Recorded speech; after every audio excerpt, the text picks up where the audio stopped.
بسم الله الرحمن الرحیم. ګرانو کتونکو لبخان شیرپور ستاسو په خدمت کې حاضر دي. کتونکو په ګرانۍ باندې به خبره ترې کوو، خو په دې به اوس ضرور خبره ترې کوو. دا ډېر خلک په کمنټس کې یا په کال کې یا په مختلفو ویډیوګانو کې دا خبرې کوي چې یاره په ګرانۍ باندې ولې خبرې اترې نه کوې. نو په ګرانۍ باندې موږ د هغه ټیم نه خبرې اترې شروع کړي کله چې عمران خان صاحب د دې ګرانۍ بنیاد کېښودو، کله چې د IMF نه قرضه واخیسته او معاهده یې وکړله، او بیا په دغه دوران کې د سبسیډي ورکولو د دغه قرضې د دغه لاسلیک په تناظر کې هیڅ ضرورت نه و. د هغې نه پس چې کوم دی نو دغه ګراني مخې ته راغلله. نو په ګرانۍ مخکې هم خفه او اوس پې د هغې نه زیات انتخایي خفه یو. خو د دغې خبرو نه موږ یو خبر آغاز کوو چې د دوی مقصد دا دی چې د ملک څومره لتاړ وي، څومره خلک په ستونزو کې وي، او په دې صوبه کې چې څنګه د نن سبا غنم راځي وړه او پټیږي، په حجرو کې پټیږي، پته نه لګي چې په ګودامونو کې دومره پراته دي چې هغه چاله نه ورکوي. او په هغې باندې نن د جماعت اسلامي یوت چې د چارسدې په فاروق اعظم چوک کې کومه مظاهره وکړه، نو هغوی په دلیل سره دا خبرې وکړې چې چارسدې په ګودامونو کې وړه پراته دي او خلکو له نه ورکوي، هغه ارزان وړه، او د MP او MNA حجرو ته ځي او مخوریزو خلکو ته. او بله ورځ چې کومه رشکه ګیره شوې وه، نو دا رشکې والا نه چې کله تپوس وشي چې دا وړه چلته وړئ، نو ویزا زه د ډیپټي کمیشنر دفتر ته وړم. دلته پولیسو له بیله رشکه خطا وي، دلته کې ادارو کې DC د دفتر کسانو له بیله رشکه خطا وي، او دغه شانتې MP او MNA او د هغوی خپلو خپلوانو له چې کوم دی یا خپل خاص کم کسان دي هغوی له بیل وړه روان وي. نو د دې خبرې مقصد دا چې یو موږ ته دا خلک کال کوي چې یاره څه جواز نشته، ګراني یو ګراني. نو ګراني خو هم تاسو راوستې ده، او نن په دې صوبه کې چې د 13 ترمیم لاندې خیبر پښتونخوا دا اختیارمنده ده، او د دې د 22 نه زیاتو څیزونو باندې اختیار دی چې دا دوی ارزانولی شي او ګرانولی شي. خو دا وړه خو په دې صوبه کې د دوی د انډر لاندې تقسیمیږي. نو دا وړه یو خو د خوړلو نه دي، او چې د ډېر خلک ورپسې ګرځي په هفتو دیاړی ورپسې قضا کي، او هغه وړه چاته نه ملاویږي.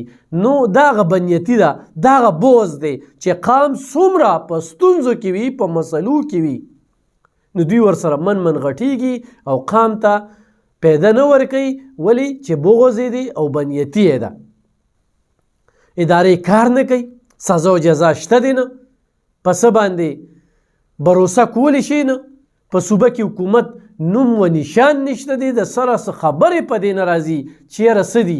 هغه پریس کانفرنس یې کړو، په دې چې هغه پریس کانفرنس د کومو خپو لاندې که چې یاره موږ به د خپلو وسایلو لپاره چې کوم دی نو درنه ورکوو، دا به کوو، هغه کوو، هغه درنه هم ختمه شوه. دغه پریس کانفرنس دارې میاشت پوره کېږي، او تر اوسه چې کوم دی وزیر اعلی صاحب د هغې څه ونه کړل. خو د دوی مطلب دا دی چې څنګه لیډر بهر ملکونو خلکو ته وایي چې پیسې مه رالیږئ پاکستان ته پیدا راځي، مقصد یې دغه دی. او دلته کې غلی دي، او دلته کې دا دی، او دلته هغه دي. یو ټکه خو یې پې ثابته کړې وه که نه، یو ټکه یې پې ثابته نه کړل، خو غل بس صرف دا خبرې به ورو، تقریرونه وایي، پریس کانفرنس وایي، چېرته یم په دې خبرونه چې قام له ما څه پیدا ورکړه، چې په دې درنو باندې او په جلسو باندې ما کومې پیسې لګولې وې. نو دا پښتانه خو په تا ډېر زیات اعتماد کړی پکار چې دا پښتونخوا خو ګلې ګلزار و، دلته کې د پنجاب نه زیات ارزاني وه، خو دغې ته څوک نه ګوري. نو ګرانو کتونکو یو خو د PTI والا د دوی د کارندو د هغه لونډو لپاړو چې کمنټس ته او کنځلو ته دې ته بس ډېر تکړه ناست دي، او دا به وي چې په 15,000 بورې چې پلار به په قطار کې ولاړو، او دا موړ به چې کوم دی چې په 15,000 شي نو موږ به اخلو، او مشورې به دا راکولې چې روټۍ کمه کې، نیمه کې، شوګر هم دی، چینی مه خورئ. او عمران خان صاحب به دا بیان ورکو چې ګرانی دا زمونږ مجبوري ده، او پرویز خټک به دا وي چې وزیر اعلی چې ګرانی د ګرانۍ نه بغیر دا ملک نه چلی. هغه بیانونه څه شو؟ یو خو ساده خبره کومه چې نن ګرانی ده، نو دا دغه معاهدې د IMF سره چې کومه قرضې ته اخیستې، د ریکارډ قرضه چې کومه په 10 کاله کې نه وه اخیستې شوې، هغوی دې په دې 4 کالو کې اخیستې. خو په دې صوبه کې د 10 کالو نه دا خلک په موږ باندې مسلط دي. خو زه PDM ته وایم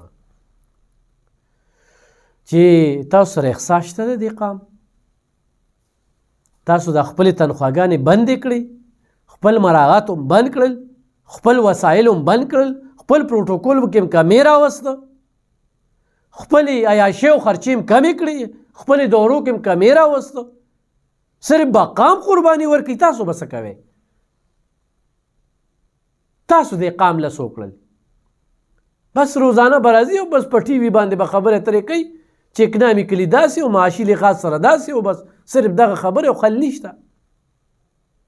دلته تا دې خلکو له روزګار ورکړی دی، کارخانې دې وله ورکړي دي، د روپۍ خو دلته قدر نشته. 200 روپۍ دیاړي د کله ملاویږي کله نه ملاویږي. په 2700 روپۍ باندې بوره وړه څوک واخلي؟ وړي چې چینی څوک واخلي؟ د ستاسو په وخت کې خلک د سکولونو نه ماشومان راویستل، دیاړو ته کینو، لوټلو ته بوزي، هغوی ته 50 روپۍ 100 روپو ضرورت دی. د تعلیم شرح کې څومره کمې راغې، هر کور ته اغلظي خلک کټ هم پټوي او منګې هم پټوي او پتیله هم پټوي.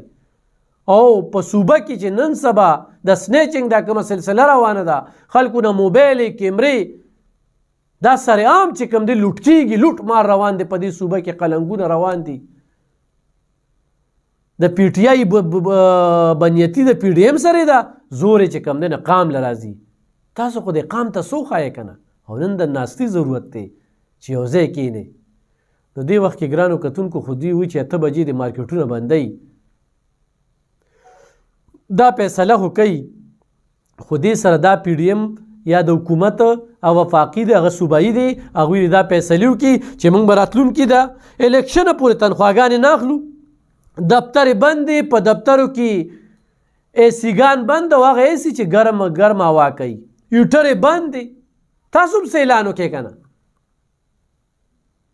خو قام تباه دی او بیا پکې غریب زیات تباه دی. خو زه دې غریب ته یم چې خپل ځانونه وپېژنئ، خپل ځانونه وپېژنئ او دا خلک هیر نه کې. دې خلکو سره ډېر اختیار دی، ډېر څه کولی شي، خو بنیتي یې راغستې ده چې قوم په مسلو کې وي نو دوی به خوشحالیږي او بیا به درته وایي چې هغه ګراني م کتله، خو چې تاسو هم ورته ووایه چې حکومت خو ستاسو که نه، تاسو مالک له سارزاني راکړه، تاسو سره چې دونه وسایل یو میاشت تنخوا م اخیستې، پرېښې خزانې ته. نن په صوبه کې ویسه نشته، صوبه قرضدار دی، نن پیسې چېرته لاړې؟ په ترقۍ خو هم نه لګي.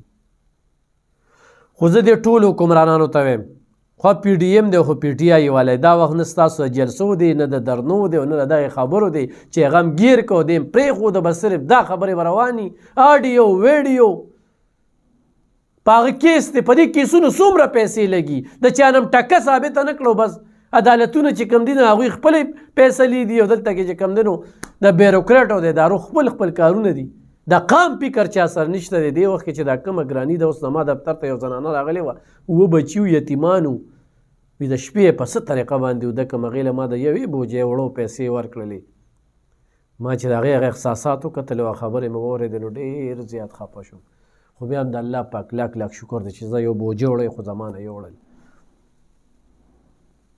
روټۍ نه بغیر ګزاره نه کېږي، خو سپوره یې خوري، خو د اوبو سره یې خوري، خو د ګوړې سره یې خوري، خو د چینو سره یې خوري، خو د پیازو سره یې خوري، خو د ټیپر سره یې خوري، خو د ګازرې سره یې خوري.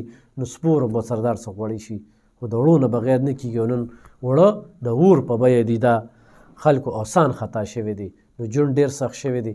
الله پاک دې د غریبانانو په حال رحم وکړي او الله دې دغه خلک ذلیل او رسوا کړي کم چې د غریب قام سره دوکه کوي او پراټ کوي او د خپلو مفاداتو لپاره په دې ملک کې لګیا دي او د کرسو جنګ کوي او د قام فکر ورسره نه وي. نو خدایه دوی د نور د هدایت دعا نشته دی. چې څوک ومي دوی چې د قام سره څوک کړل. او نن ګرانو کتونکو چارسوي په فاروق اعظم چوک کې چې جماعت اسلامي والا یوت والا کومه لویه مظاهره وکړله، نو یقینا دا د ستایلو ده. په دې وخت کې راوتله او دغه ادارو فواد خان ته په دې کې شکریا ادا کوم چې تکړه کس دی او دغه پوډ محکمه چې کومه ده یا دلته چې په دې سرکاري ادارو باندې څوک راشي او چاپي دي پې ووایي چې په دې ادارو کې څومره وړو څومره مواد پراته دي او څښا کېږي، خو قام لی نه ورکوي. د چاپي معیار څه بند کړي دي، دا صرف د 400 خبره کوم، دغه شانتې د نوخارو مردانو ملکن ډیویژن او د پېښورو د هغې خبره نه کوم. دلته کې موږ هر څه وینو، نو ځکه